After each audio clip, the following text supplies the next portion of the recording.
क्षेत्र में पहली बार बीजेपी की टिकट पर सांगोद विधानसभा सीट से चुनाव लड़ा और जीत भी हासिल की। 2023 में बीजेपी ने फिर से सांगोद विधानसभा सीट पर आप पर भरोसा जताया और आप उनकी उम्मीदों पर खरा उतरे और फिलहाल में आप राजस्थान सरकार में ऊर्जा मंत्रालय की स्वतंत्र प्रभार के तौर पर जिम्मेदारी निभा रहे हैं। तो जोरदार तालियों के साथ स्वागत करना चाहेंगे श्री हीरालाल नागर जी का। जोरदार तालियों के साथ स्वागत प्लीज। तालियों की गड़गड़ाहट में कमी नहीं आनी चाहिए, जोरदार तालियां हो जाए। और अगले जो मेहमान हैं हमारे साथ बीजेपी की प्रदेश उपाध्यक्ष आप रह चुकी हैं, भाजपा अनुसूचित जाति मोर्चा नागौर की जिलाध्यक्ष और प्रोफेसर अधिष्ठात्रा छात्र कल्याण सुखाड़े विश्वविद्यालय में आप अपनी जिम्मेदारी निभा चुकी हैं। जोरदार तालियों के साथ स्वागत कीजिए प्रदेश सरकार में मंत्री मंजू बागमार जी का। तो मंजू बागमार जी का स्वागत। और मंजू बागमार जी और हीरालाल नागर जी से चर्चा करने के लिए, उनसे बात करने के लिए, प्रदेश के विकास को लेकर सवाल करने के लिए हमारी सहयोगी प्रियंका मंच पर आ रही हैं। तो राइजिंग राजस्थान, जोरदार तालियां हो जाए अगले सेशन के लिए। Over to you Priyanka. तो बहुत स्वागत है ऊर्जा मंत्री हीरालाल नागर जी का और मंजू बागमार जी का सबसे बड़े मंच न्यूज 18 राजस्थान पर। और चलिए शुरुआत करते हैं। शुरुआत हीरालाल नागर जी आप ही से, क्योंकि सबसे बड़ा मुद्दा जो प्रदेश में रहा है, जो लोग सबसे ज्यादा समस्या से जूझते हैं, वो है बिजली और पानी का संकट। 8 महीने हो गए सरकार बने, अभी तक आप यही कहते हैं अशोक गहलोत की सरकार ने ऐसा किया इसीलिए ऐसा हो रहा है। कब लेंगे जिम्मेदारी? देखिए, हम जब से सरकार बनी है तब से हमारे माननीय मुख्यमंत्री जी इस बिजली का जो हमारा राजस्थान का संकट है उसके लिए चिंतित रहे हैं और निरंतर प्रयास करते रहे हैं। हमने जब सरकार की जिम्मेदारी संभाली उस समय आपने देखा होगा कि सबसे बड़ा संकट हमारे यहाँ पर कोयले का था।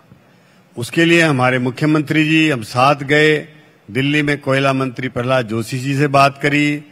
उस समय ऊर्जा मंत्री केंद्रीय आर.के. सिंह जी से बात करी और हमने उनसे सहयोग मांगा कि हमारा समय पर्याप्त कोयला नहीं मिल रहा है, जिससे हमारे संयंत्र काफी कम क्षमता से चल रहे हैं उत्पादन के, और उनके लिए हमें कोयले की अतिरिक्त आवश्यकता है, क्योंकि हमारी जो कैप्टिव माइंस है वो हमें स्थानांतरित नहीं हो पाई, उसके वजह से हमें अपना कोयला माइनिंग नहीं कर पा रहे हैं। तो उन्होंने विश्वास दिलाया। आपने देखा होगा कि जब से उन्होंने विश्वास दिलाया उसके बाद कभी भी हमारे संयंत्रों में कोयले की कमी नहीं रही। ये हमने सरकार बनने के बाद में प्रयास किया। बिजली तो जाती है ना, और सभी ये समस्या बोलते हैं कि हमारे यहाँ तो बिजली चली जाती है, किसानों को परेशानी हो रही है।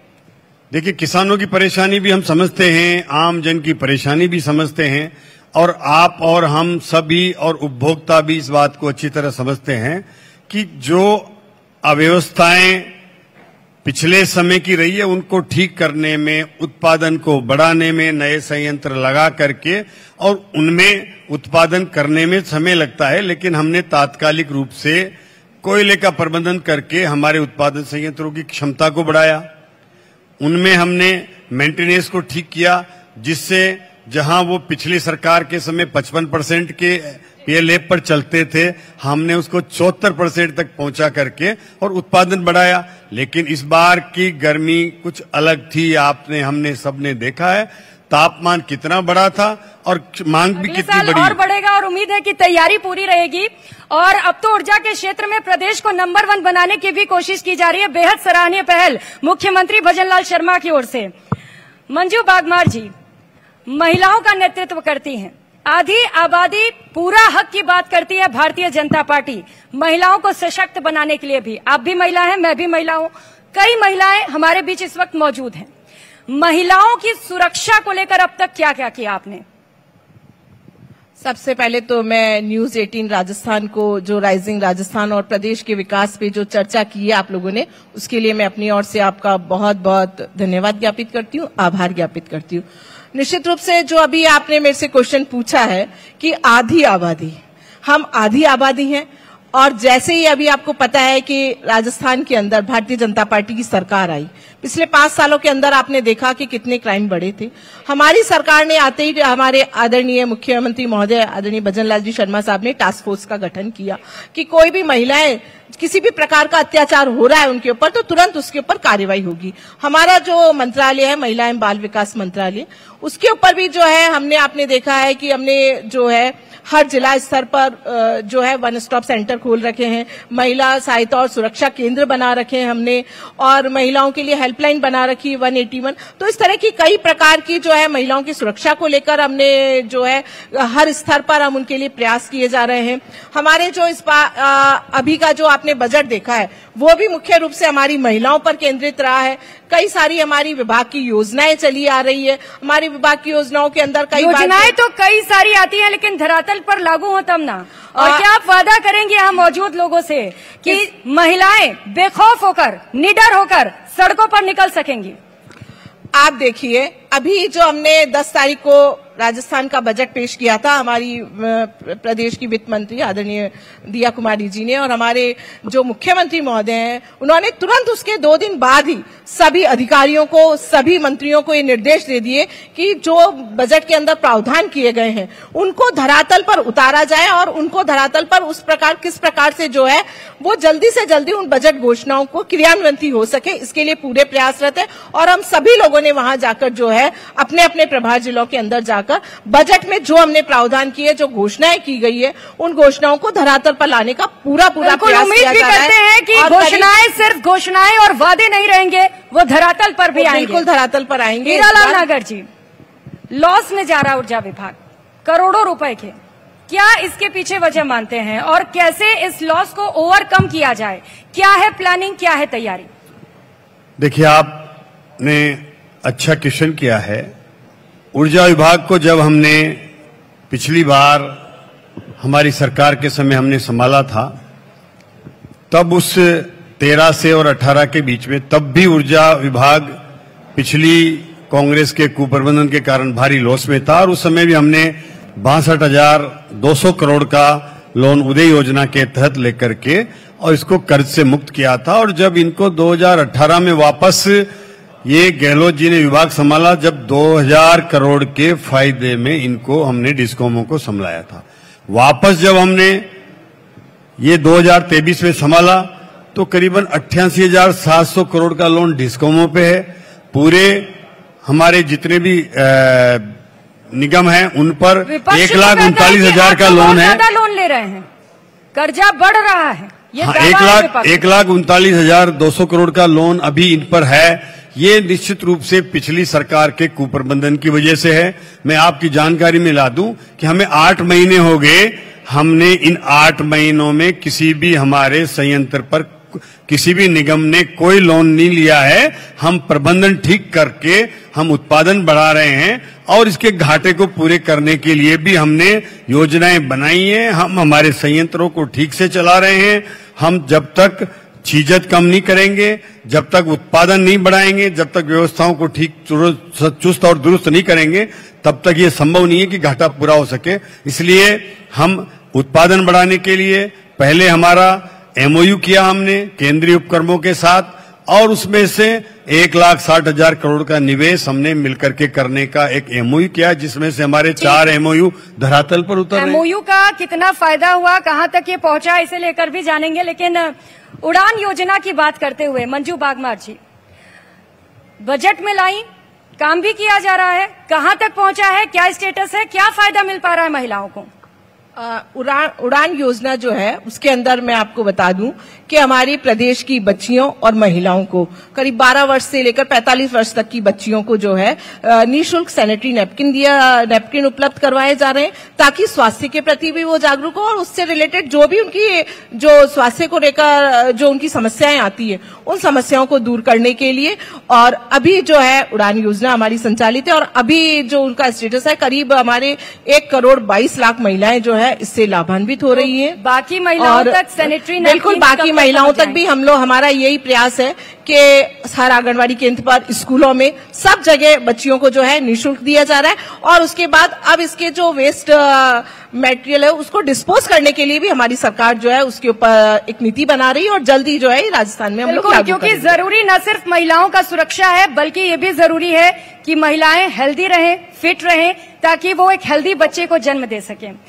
हीरालाल नागर जी, चूंकि हम एमओयू की भी बात कर रहे थे और इसके साथ साथ एक जो बड़ी समस्या है जो हम हर रोज खबरों में पढ़ते हैं, आए दिन 2-4 होते हैं, बिजली के खंभे हैं, तार खुले हुए हैं, तार लटके हुए हैं, किसी की मौत हो रही है, आए दिन गौवंशों की जान जा रही है। इस समस्या से आखिर कब निजात मिलेगा?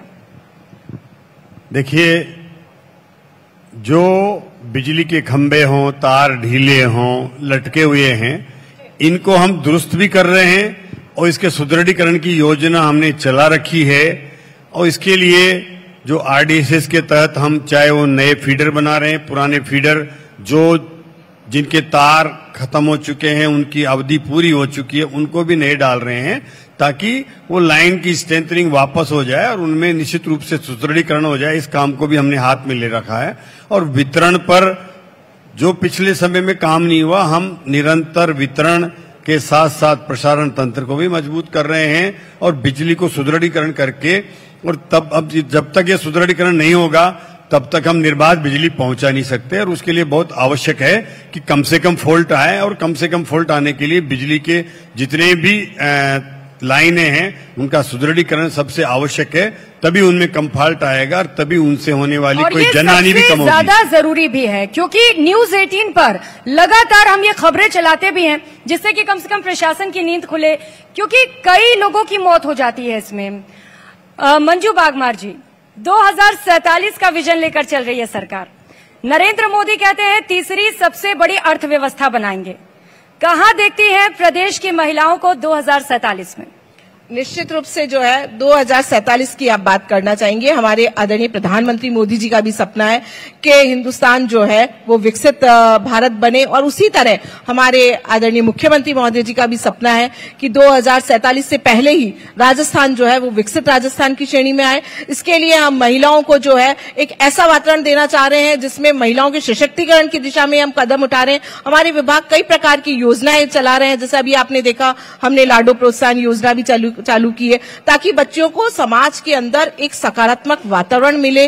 जो उनके मृत्यु दर में कमी है उस मृत्यु दर के 5% से कमी लाने की हम प्रयास कर रहे हैं। लिंगानुपात जो है अभी यदि राजस्थान का देखा जाए तो 947 है, वो 970 तक हम उसको बनाने का हमारा प्रस्तावित है। हिंसा से मुक्त राजस्थान हो, और इसके अलावा महिलाएं जो है बेफिक्र होकर खुले, मतलब बिना किसी डर के खुले रूप में रह सके, अवसरों में हम उनको समानता देना चाहते हैं, उनके पोषण पर ध्यान देना चाहते हैं, उनके जो है स्वास्थ्य को लेकर, सुरक्षा को लेकर एक इस तरह का वातावरण बनेगा तो निश्चित रूप से जो है महिलाओं के लिए सुरक्षित राजस्थान और स्वस्थ राजस्थान और जो है विकसित राजस्थान जो है महिलाओं के लिए दिखाई देगा। जरूरी है कि महिलाएं खुलकर उड़ें, क्योंकि महिलाएं हैं कल, महिलाएं हैं देश का भविष्य, और हमारी छोरियों से कम कोनी। क्यों? बेटी बचाओ बेटी योजनाओं के अंतर्गत भी आपने देखा है कि समाज के अंदर जो है एक नया समाज के अंदर सकारात्मक प्रभाव आप लोगों को देखने को मिला है। तो इस प्रकार की जो योजनाओं के माध्यम से भी जो है महिलाओं को आगे लाने का पूरा प्रयास कर रहे हैं। हमने लाडो योजना चालू करी है। इस प्रकार की कई सारी योजनाएं हैं ताकि जो है उनको आर्थिक दृष्टि से भी सशक्त हो, शैक्षणिक दृष्टि से भी सशक्त हो। और आपने देखा है कि आदरणीय प्रधानमंत्री मोदी जी ने नारी शक्ति वंदन अधिनियम, ताकि महिलाओं को राजनीतिक क्षेत्र में भी जो है उनको आरक्षण देकर हर क्षेत्र के अंदर महिलाएं आगे बढ़े। और इसी तरह राजस्थान के अंदर भी हमारी मुख्यमंत्री उम्मीद है कि आधी आबादी को पूरा हक जरूर मिलेगा। आपसे भी यही सवाल है, 2047 में कहां देखते हैं ऊर्जा के क्षेत्र में प्रदेश को? क्योंकि कई सारी समस्याएं हैं, न सिर्फ कोयला संकट बल्कि जो ऊर्जा विभाग है वो लगातार लॉस में जा रहा है। क्या लग रहा है इन 5 सालों में आप प्रॉफिट में लेकर आ पाएंगे? देखिए, 2047 का जो सपना है वो सच करने के लिए हम निरंतर प्रयासरत हैं।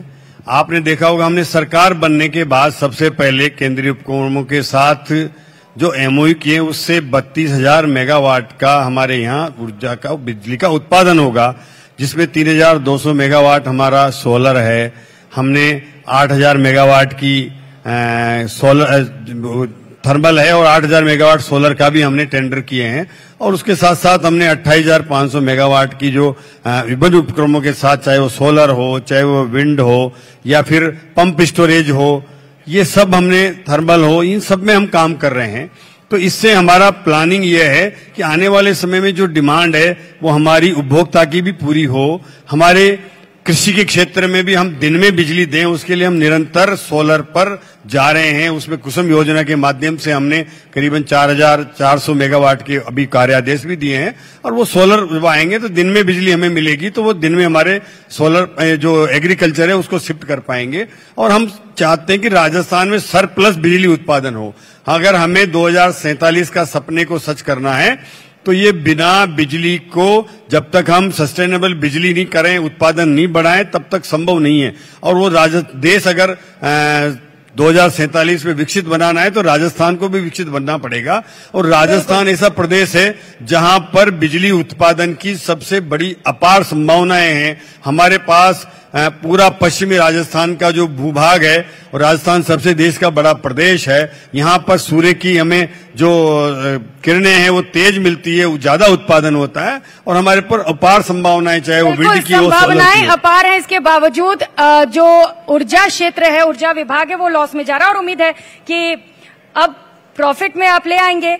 नहीं, बिल्कुल प्रॉफिट में भी लाएंगे। और इसमें हम निश्चित रूप से आने वाले इसी 5 सालों के अंदर सरप्लस बिजली उत्पादन करके, और हमारे मुख्यमंत्री जी ने ये प्रॉमिस किया है कि हम बिजली खरीदने वाले नहीं, अब बिजली बेचने वाला प्रदेश राजस्थान को बनाएंगे। ये हमने प्रयास किया है, तो निश्चित रूप से उसको भी हम सच करेंगे। और उम्मीद है कि जो वादे किए जा रहे हैं वो पूरे भी होंगे, धरातल पर लागू भी होंगे। और किसानों पर आते हुए, क्योंकि किसानों की समस्या बड़ी है, बिजली चली जाती है, सिंचाई नहीं हो पाती, बिजली आती है तो रात में आती है, रात भर काम करना पड़ता है खेत में।